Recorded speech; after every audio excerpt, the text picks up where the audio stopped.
Filmy ಬಿಟ್ Kannada YouTube ಚಾನಲ್ಗೆ ಸ್ವಾಗತ. ನಾನು ಸಂದೀಪ್. ಎರಡನೇ ಸಲ ಚಿತ್ರ ಒಂದು ಒಳ್ಳೆಯ ಪ್ರದರ್ಶನವನ್ನು ನೀಡ್ತಿದೆ ಮತ್ತು ಜನರಿಂದ ಮತ್ತು ಮೀಡಿಯಾಗಳಿಂದ ಒಂದು ಒಳ್ಳೆಯ ರೇಟಿಂಗನ್ನು ಕೂಡ ಪಡ್ಕೊಂಡಿದೆ. ಆದರೆ ಆ ಚಿತ್ರದ ಹೀರೋ ಧನಂಜಯ್ ಅವರು ತಮಗೆ ಆಗ್ತಿರುವಂತಹ ನೋವು ಮತ್ತು ತೊಂದರೆಗಳ ಬಗ್ಗೆ ಹೇಳ್ಕೊಂಡಿದ್ದಾರೆ. ಏನದು ಆ ಒಂದು ತೊಂದರೆ ಮತ್ತು ನೋವು, ಈ ವಿಡಿಯೋ ನೋಡ್ಕೊಂಡು.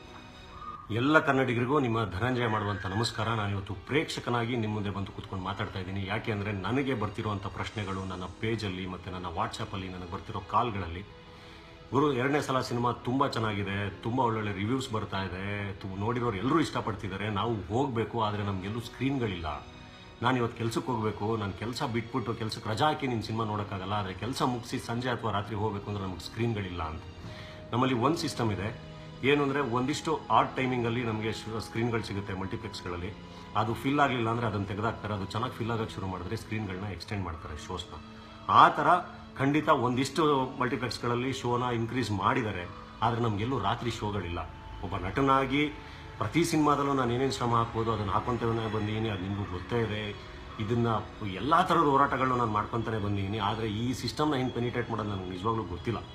ಈಗಲೂ ಎರಡನೇ ಸಲ ಒಳ್ಳೆ ರಿವ್ಯೂಸ್ ಬಂದಿದೆ, ಮಲ್ಟಿಪ್ಲೆಕ್ಸ್ಗಳು ಒಂದು ವಾರ ತುಂಬಿಡುತ್ತೆ, ಒಂದು 2-3 ಶೋ ತುಂಬಿಡುತ್ತೆ, ನನ್ನ ಸಿನಿಮಾ ಗೆದ್ದಿದೆ ಅಂದ್ಕೊಂಡು ಹೇಳ್ಕೊಂಡು ಹೋಗ್ಬಿಡ್ಬೋದು. ಆದರೆ ನಿರ್ಮಾಪಕರು ಖಂಡಿತ ಸಂಕಷ್ಟದಲ್ಲಿರ್ತಾರೆ. ನಿರ್ಮಾಪಕರು ದುಡ್ಡು ವಾಪಸ್ ಬಂದಾಗ ಮಾತ್ರ ಆ ಸಿನಿಮಾ ಹಿಟ್ಟು.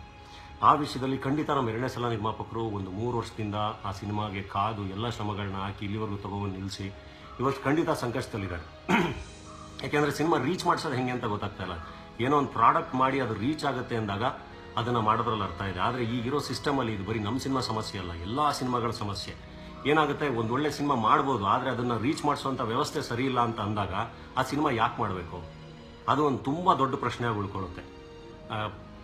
ಒಂದು ಒಳ್ಳೆ ಸಿನಿಮಾನ ಉಳಿಸ್ಕೊಳ್ಳೋದು ಗೊತ್ತಿಲ್ಲ. ಈಗ ಒಬ್ಬ ನಟನಾಗಿ ನಾನು ಬಂದು, ಅಥವಾ ಇನ್ನೊಂದು ದುರಂತ ಏನು ಅಂದರೆ, ಬಂದು ಸಿನಿಮಾ ನೋಡಿ ನೋಡಿ ನೋಡಿ ಅಂತ ಬೇಡ್ಕೊಳ್ಳೋದಿದೆಯಲ್ಲ, ಅದೇ ತುಂಬ ದೊಡ್ಡ ದುರಂತ. ಅದು ಒಂದು ಒಳ್ಳೆ ಸಿನಿಮಾ ಮಾಡಿ ಹಂಗೆ ಬೇಡ್ಕೊಳ್ಳೋದು ತುಂಬ ದೊಡ್ಡ ದುರಂತ. ಗೊತ್ತಿಲ್ಲ ಈ ಸಿನಿಮಾನ ಹೆಂಗೆ ಉಳಿಸ್ಕೊಳ್ಳೋದು, ಏನು ಮಾಡೋದು ಅಂತ ಹೇಳಿ. ಇಷ್ಟೆಲ್ಲ ರಿವ್ಯೂಸ್ ಬಂದಮೇಲೂ ಕೂಡ ಇನ್ನು ಉಳಿದಿದ್ದೆಲ್ಲ ನಿಮಗೆ ಬಿಟ್ಟಿದ್ದು. ಒಬ್ಬ ನಟನಾಗಿ ನಾನು ಅಂದರೆ ಎಲ್ಲ ಕಲಾವಿದರಿಗೂ ಒಂದು ಸಣ್ಣ ಮಟ್ಟಿನ ಅಹಂ ಇರಲೇಬೇಕು ಅಂತ ಹೇಳ್ತಾರೆ. ಅದನ್ನು ಬಿಟ್ಟು ಈ ಸಿನಿಮಾ ಒಂದು ಒಳ್ಳೆಯ ಸಿನಿಮಾಗೋಸ್ಕರ ನಾನು ಇಲ್ಲಿ ನಿಮ್ಮ ಮುಂದೆ ಕೇಳ್ತಾ ಇದ್ದೀನಿ, ನನ್ನದೇ ಒಂದು ಶೈಲಿಲಿ ಕೇಳ್ತಾ ಇದ್ದೀನಿ. ಮಂಡಿಯೂರಿ ಬೇಡುವೆನು, ಹೃದಯ ಕಾಲಡಿ ಇಡುವೆನು, ತೆಗೆದು ಬಚ್ಚಿಟ್ಟುಕೊಳ್ಳಿ, ಇಲ್ಲ ತುಳಿದು ಕಾಲು ತೊಳೆದುಕೊಳ್ಳಿ, ಬೇಡ ಈ ಮೌನ, ಮಾಡಿ ತೀರ್ಮಾನ. ನಿಮಗೆ ಈ ವಿಡಿಯೋ ಇಷ್ಟ ಆಗಿದೆ ಅಂದರೆ ಕೆಳಗಡೆ ಲೈಕ್ ಬಟನ್ ಇದೆ, ಅದನ್ನು ಕ್ಲಿಕ್ ಮಾಡಿ ನಿಮ್ಮ ಗೆಳೆಯರೊಂದಿಗೆ ಈ ವಿಡಿಯೋನ ಶೇರ್ ಮಾಡಿ. ಇದೇ ರೀತಿ ನಮ್ಮ ಬೇರೆ ಬೇರೆ ವಿಡಿಯೋಗಳಿಗೆ ಫಿಲ್ಮಿ ಬಿಟ್ ಕನ್ನಡ ಯೂಟ್ಯೂಬ್ ಚಾನಲ್ಗೆ ಸಬ್ಸ್ಕ್ರೈಬ್ ಮಾಡೋದನ್ನು ಮರಿಬೇಡಿ. ಧನ್ಯವಾದ.